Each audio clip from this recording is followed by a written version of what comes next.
The night is quiet, too quiet. Somewhere deep in the rugged mountains of Mexico, there is a place that almost no one dares to visit. A village swallowed by silence, its streets abandoned, its houses falling apart like the bones of a forgotten corpse. For decades, this village has been whispered about in hushed voices, never spoken of loudly, as if even naming it would awaken the horrors buried in its soil. They say that once, many years ago, this place was alive. Children ran across its cobbled paths, women sold handmade goods in the plaza, and the bell of the old church rang faithfully every Sunday morning. But then, one night changed everything.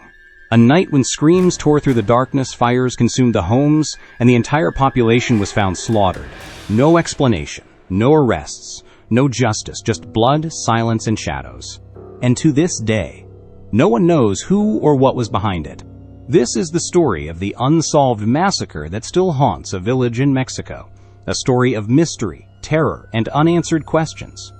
If you think you can handle it, stay with me until the end. Because what I am about to tell you is not just a tale of death, it is a story about the kind of darkness that lingers long after the bodies are gone. But before we step into that darkness, make sure to subscribe and ring the bell. On this channel, we travel into the shadows of history, exploring the most chilling mysteries, unsolved crimes, and haunted places that the world has tried to forget. And trust me, you won't want to miss what comes next. Now, close your door, dim the lights, and listen closely. Because tonight, we return to the village that was erased in a single night yet still breathes with whispers of the dead. The road to this village begins not on any map, but in legend. Ask the locals in nearby towns, and most will shake their heads, refusing to guide you. Some say it is cursed ground. Others say the spirits of the dead guard its ruins, punishing anyone foolish enough to enter. A few will even laugh it off until you notice their trembling hands, the way their eyes flicker toward the mountains, as though expecting to see something staring back. It begins with a name spoken softly, as if even the syllables could draw attention from whatever malevolent force claimed the place. For the sake of safety, and perhaps to avoid invoking whatever darkness still resides there, I will call it El Pueblo de las Sombras, the Village of Shadows. According to scattered records, it was a modest settlement built in the late 1800s. It thrived briefly, feeding itself from fertile soil and the river that cut through the valley. But the beauty of its landscape always carried something unsettling. Travelers wrote of the unnerving silence, of nights filled with strange howls, not quite animal, not quite human. Still, life carried on until that night of fire and screams. What happened in El Pueblo de las Sombras was unlike anything Mexico had seen before or since. The year was 1943. At least, that is the year most agree upon.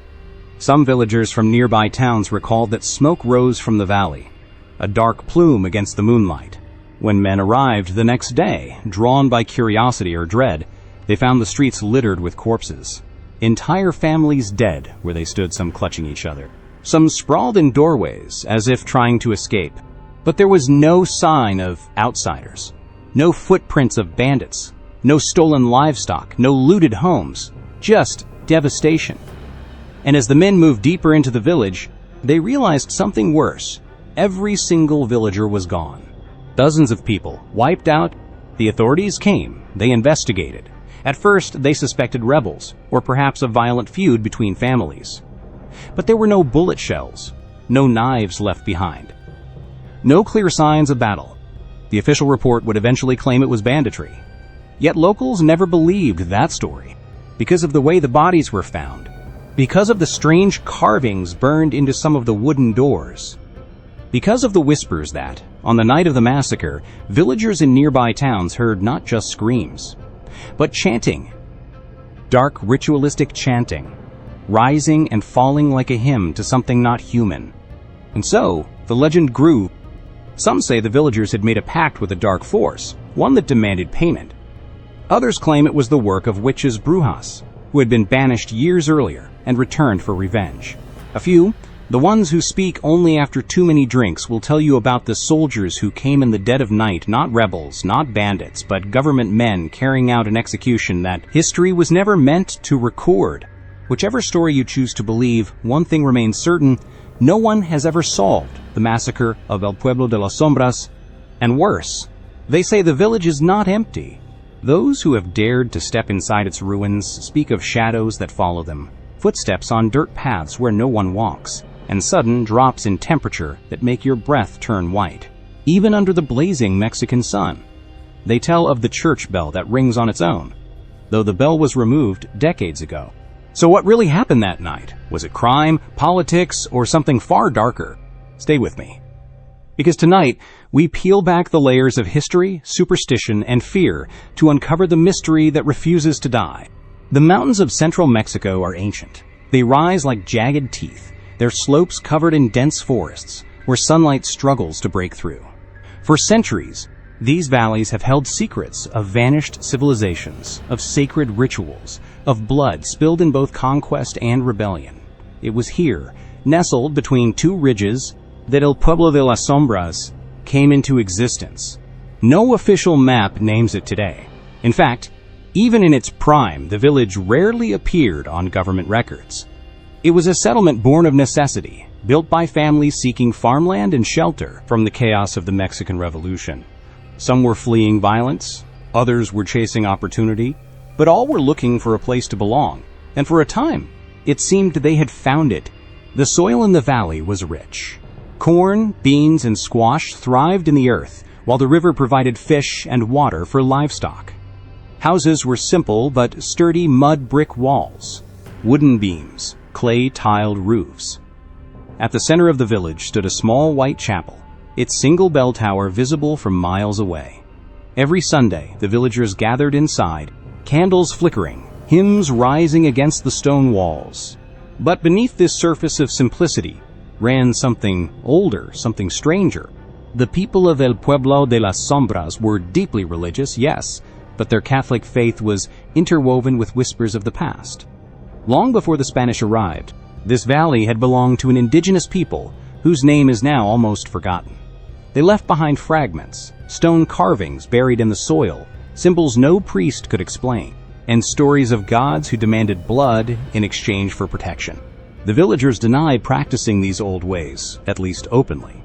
But there were rumors, stories of offerings left at the river, of children told not to play in certain parts of the forest, of strange fires seen burning on the mountainsides at night. Outsiders found the community unsettling, too insular, too secretive, and yet life continued. Births, marriages, harvest festivals, all marked with joy, music, and tequila. Still, even at their happiest, there was always an undercurrent of tension, as though the villagers knew something the rest of the world had forgotten. By the early 1940s, El Pueblo de las Sombras was small but self-sufficient. Around 300 people lived there, working the land and raising families. But unlike other villages, it had little contact with the outside world. Traders visited occasionally, priests from nearby parishes came to bless weddings or funerals. But for the most part, the village was closed off. It was a place of isolation, where traditions lingered long after they had vanished elsewhere. Isolation breeds stories, and stories breed fear. Some locals from neighboring towns whispered that El Pueblo de las Sombras was cursed from the beginning. They claimed the valley had been the site of a massacre long before the Spanish conquest, and that the earth itself was stained with blood. Others said the villagers practiced brujeria witchcraft, and that their crops flourished not from fertile soil but from bargains struck in the dead of night. The church bell, they said, sometimes rang when no hand touched it. And once, in the 1930s, a traveling merchant swore he saw figures standing on the rooftops at dusk, their faces hidden by masks of bone. When he returned the next morning to sell his goods, no one admitted to such a thing. They only smiled, politely, and insisted he must have dreamed it.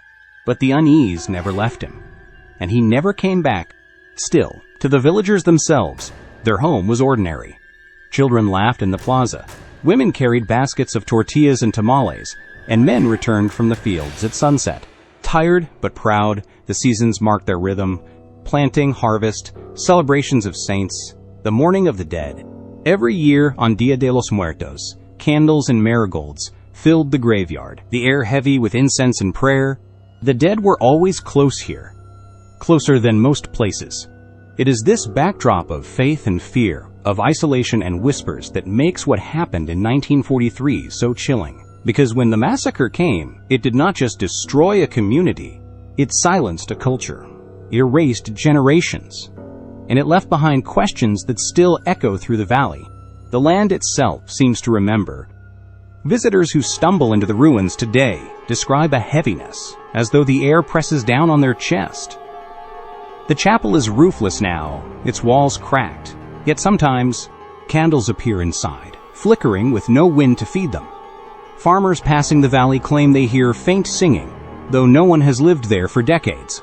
And when the mist rolls in, curling low over the ground, they say it almost looks like shapes moving through the fog, human shapes, the villagers who never left. This is the stage upon which the Unsolved Massacre played out, a village caught between the past and the present, between the sacred and the profane, between life and something much darker. The evening that El Pueblo de las Sombras ceased to exist is the very reason why it is whispered about even today. It started like any other night, quiet, peaceful, with the warm glow of candlelight flickering through the windows of every home. The villagers had just finished their evening meals, children had been tucked into bed, and the faint aroma of cooked corn still lingered in the air. Yet something was off that night. The air was heavier than usual, almost thick with the tension that no one could name. The sky, once a deep blue, had become an unsettling shade of violet, and the moon shone unnaturally bright, casting long shadows across the village that did not quite line up with the buildings. At precisely midnight, the first sound broke the silence. A single bell rang from the chapel, its tone too mournful, too hollow. No one in the village had touched it. The bell had been silent for weeks, its clapper broken, but now, at this hour, it rang out like a warning, reverberating across the valley. One by one, the villagers woke. Some thought it was just a trick of the wind. Others heard the bell and dismissed it, perhaps too tired to think anything of it. But others, those who had lived in El Pueblo de las Sombras for generations, felt an icy chill crawl down their spines. Something was wrong. Then, the screaming began. It started quietly, almost like a wail from a child, but it quickly grew louder, more frantic. As the sound echoed through the village, it became unmistakable. It was the scream of terror, of someone fighting for their life. And it was not just one scream. It was dozens of voices, some male, some female, and one unmistakably young, crying out in panic, in pain, in desperation. The people of El Pueblo de las Sombras rushed from their homes, hearts pounding. What they found would be forever burned into their memories. In the streets, they saw flames rising, curling into the air like demonic fingers. Several houses were already engulfed in fire, their wooden frames cracking and groaning as the fire devoured them. Yet there was no one to blame, no figures visible in the smoke. Just the inferno, raging uncontrolled, devouring everything in its path. As they ran to help, they were greeted not by neighbors but by chaos. The streets were filled with bodies, slaughtered, lifeless, sprawled out in horrific positions. Some had been dragged from their homes, others killed where they stood, their faces frozen in expressions of terror. Children, women, the elderly, they were all there, lying side by side, covered in blood, but there was no sign of struggle, no clear injuries that would explain the brutality of the scene, no knives, no guns, no signs of a fight. It was as if they had been killed by something far worse than just man. A few survivors were found, but their stories were strange. One elderly woman, trembling, managed to escape the massacre. Her hair had turned white overnight, and her eyes were wide with fear. She spoke of shadows, figures that moved without sound, that appeared from nowhere and vanished just as quickly. She said they were everywhere, in the flames, in the smoke, in the corners of her eyes. Yet when the authorities arrived, they could find no traces of these figures. Just the scorched ruins of homes, the bloodstains in the dirt, and the silence. Another survivor, a young boy who had been hidden in a cupboard by his mother, told a different story. He spoke of voices low and guttural, chanting something in a language that no one in the village understood. It was a rhythmic, haunting sound that filled the air and made his head ache. As he peeked out from his hiding spot, he saw the men and women cloaked in black, their faces obscured by hoods. They were moving swiftly, carrying strange symbols, and some even seemed to be chanting as they worked. But what they did was terrifying. They did not steal anything. They did not destroy property. They simply moved from house to house, leaving behind the dead, and a strange symbol carved into the doorframe of every home. The boy described it as a spiral, a twisting pattern that seemed to move if you looked at it for too long. And when he asked what it meant, his mother only whispered one word before she fell silent, her eyes wide with fear. Tlaloc. Tlaloc, the ancient god of rain, fertility, and storms, a deity worshipped by the indigenous peoples of Mexico long before the arrival of the Spanish. But why would anyone invoke him in such a violent way? The authorities, of course, could not make sense of this. They chalked the entire incident up to bandits.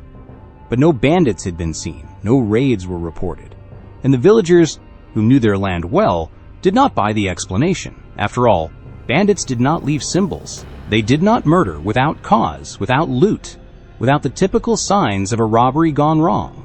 Some said it was the work of revolutionaries, punishing the village for siding with the wrong side during the turmoil of the revolution. But this did not explain the ritualistic nature of the deaths. The survivors' testimony seemed to confirm this. Yet no matter how many theories were proposed, none seemed to answer the most pressing question. Why had they all been slaughtered in such a precise, chilling manner? And why, after all these years, does El Pueblo de las Sombras still hold its secret so tightly? Every year, on the anniversary of the massacre, strange occurrences are reported in the surrounding area. Some claim to hear the faint echoes of screams on the wind. Others say they see figures moving in the trees. There are those who claim that, on stormy nights, the chapel bell rings once again, even though the bell was removed decades ago. And as the fog rolls in, creeping down from the mountain, the village seems to come alive with shadows, watching, waiting, as if remembering what happened so long ago. But still, the greatest mystery remains unsolved, the massacre of El Pueblo de las Sombras, a massacre that, even now, no one can explain. As the years passed, the mystery of El Pueblo de las Sombras only deepened. Despite efforts to uncover the truth, the massacre remains unsolved. And with every attempt to pull the veil back on what happened that fateful night, darker and more sinister explanations have come to light. Theories, whispers, and unexplainable occurrences have transformed what was once a simple tragedy into something much worse, an unrelenting nightmare that refuses to die. One of the first and most widely circulated theories was that of bandits. For a time, this seemed the most logical explanation. After all, the villagers lived isolated lives, and isolated towns were often prey to criminals seeking to pillage. However, those who know the land, who lived alongside El Pueblo de las Sombras, quickly dismissed this theory. The locals knew that bandits did not operate like this. They did not just burn houses without looting them. They did not slaughter people in their sleep, leaving them unburied and unmolested. The violence, yes, but the method, the silence, it made no sense. The theory was abandoned, and something far darker began to take root. Some began to speculate that the massacre was, in fact, a punishment, a ritualistic execution, carried out by someone or something far more sinister than common criminals. This theory pointed to the ancient history of the land, to the forgotten gods of the valley, and to the possibility that the villagers had crossed a line they should never have crossed. Tlaloc, the boy, the lone survivor who had whispered the name of the rain god, was not the only one to make the connection. Some theorists speculated that the massacre was a blood offering a sacrifice to appease an ancient deity. In this theory, El Pueblo de las Sombras was cursed. The villagers had long lived on land that had once been sacred, but their actions had angered the gods. Perhaps they had forgotten the old rituals, or worse, perhaps they had knowingly violated them. In their arrogance, they had believed they could escape the wrath of the ancient forces. Some believed that the villagers' prosperity had come at a price they could no longer afford to pay. Perhaps it was their refusal to honor the old gods, their neglect of the earth's sacred balance, that led to the horror of that night. And so, as the moon rose high and the fire consumed the village, the spirit of Tlaloc, or something far worse, came to collect the payment. But there is another theory, one that is even darker, even more disturbing. This theory suggests that the massacre was not just the work of a deity, but a human hand, a secret society. In recent years, researchers have uncovered a disturbing pattern of similar events across the region, all occurring in isolated rural villages, with long histories of indigenous rituals. In each case, the villages had a mysterious past traces of cult activity, ancient rites, and strange disappearances. And, in each case, the authorities had been too quick to write off the tragedy as mere banditry or an isolated crime. But what if this was all part of a larger, more sinister agenda? What if the massacre at El Pueblo de las Sombras was the result of a secret society, one that had been operating in the shadows for centuries? What if this was a ritual, not meant to appease gods, but to cement power that went far beyond anything the villagers could have imagined? This theory points to the strange symbols found on the doorframes of the homes that night, symbols that no one could identify, symbols that did not belong to any known culture or language. Some suggest these symbols were not simply markings, but coded messages, signs of something far darker, something that had infiltrated the very heart of the village. And then, there is the most terrifying possibility, that El Pueblo de las Sombras was not just erased by a single act of violence. What if the village was simply a pawn in a much larger conspiracy, one that had been orchestrated for years, perhaps even decades? This brings us to the most chilling discovery of all. In the years following the massacre, one investigator, a journalist from Mexico City, ventured to the ruins of the village to piece together the story. He combed through every abandoned building, spoke with the few remaining survivors, and sifted through old records in an attempt to uncover the truth. But before he could reach any solid conclusions, he disappeared. The journalist had been reporting on the Unsolved massacre for weeks when he suddenly vanished. His last known communication was a brief note sent to his editor. It was cryptic and unsettling. "I have found something. They are watching. I will be back in 2 days. Don't follow me." 2 days passed, then 3, then a week.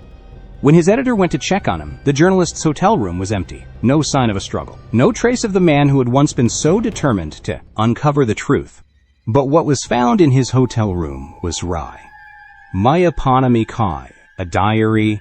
The journalist had been keeping a log of his investigation, and his final entries revealed something chilling. He spoke of seeing figures in the village, figures that should not have been there, figures whose faces he could never quite make out. He described hearing voices and feeling watched, even in the dead of night. Most haunting of all, he had made a chilling discovery in the ruins of the chapel, a set of ancient scrolls. On them were more symbols that matched the ones found on the doorframes the night of the massacre. And one final entry: "I think I am getting too close to something. I need to leave. But something is waiting for me. I will never be able to escape it." That was the last anyone heard of the journalist. No body was ever found. His notes were published, but no one has been able to decipher what he discovered. Were the scrolls the key to unlocking the mystery, or were they merely a trap, leading him deeper into the darkness? The truth may never be known, and even now, on certain nights, those who venture too close to the ruins of El Pueblo de las Sombras claim to see strange figures standing in the fog, watching, waiting perhaps for the next soul to uncover the secrets that still haunt the valley. As the sun sets over the jagged peaks of the mountains, there remains a truth that no one can escape. El Pueblo de las Sombras still waits. Its ruins stand silent, its blood-stained earth forgotten by most, but not by those who dare to remember. The village was erased in a single night, and though the years have passed, its scars remain. There is no official record that can explain what happened. No authorities, no answers. Just the unsettling stories told by those brave or foolish enough to venture too close. The massacre is just one of many unsolved crimes in the world, and yet it seems to occupy a space between reality and myth. Theories range from bandits to curses, from secret societies to supernatural forces. Some say the villagers made a fatal mistake, angering gods or spirits they did not fully understand. Others believe there was something far more human behind the massacre, a chilling act of violence disguised as ritual. The truth, as always, lies somewhere in between. The pieces of the puzzle are scattered, and yet every time someone tries to put them together, the answers slip further away. But what if the village is not empty? What if it never truly was? The symbols carved into the doors, the ritualistic patterns, the figures seen in the fog, are they remnants of a forgotten past? Or are they something that refuses to die? Something that still haunts the valley, waiting for the right moment to resurface? The journalist who vanished, the survivors who never spoke of what they truly saw, the eerie presence that lingers in the ruins. These are the threads that connect the past to the present. The village may be abandoned, but its mystery lives on, echoing through the valley like the ringing of a bell that no one dares to silence. As you listen to this story, ask yourself, what if it is not over? What if the shadows of El Pueblo de las Sombras are still watching, still waiting? Can you hear the wind? The whispers in the night. Some say the truth is buried in the past, that once we uncover it, the horrors will be laid to rest. But I wonder, are some mysteries meant to remain unsolved? Are some stories better left in the dark? If you find yourself thinking of the village long after the video ends, it is no coincidence. That is the thing about places like El Pueblo de las Sombras. They do not stay buried, they linger, clawing at the edges of your mind, forcing you to look over your shoulder, to listen for the things that go bump in the night. But that is the price of curiosity. Because once you hear the stories, they never truly let go. And as for me, I will be back with another mystery, another dark tale, another place where the shadows hide more than they reveal. But until then, remember, the most terrifying stories are often the ones that do not have an ending.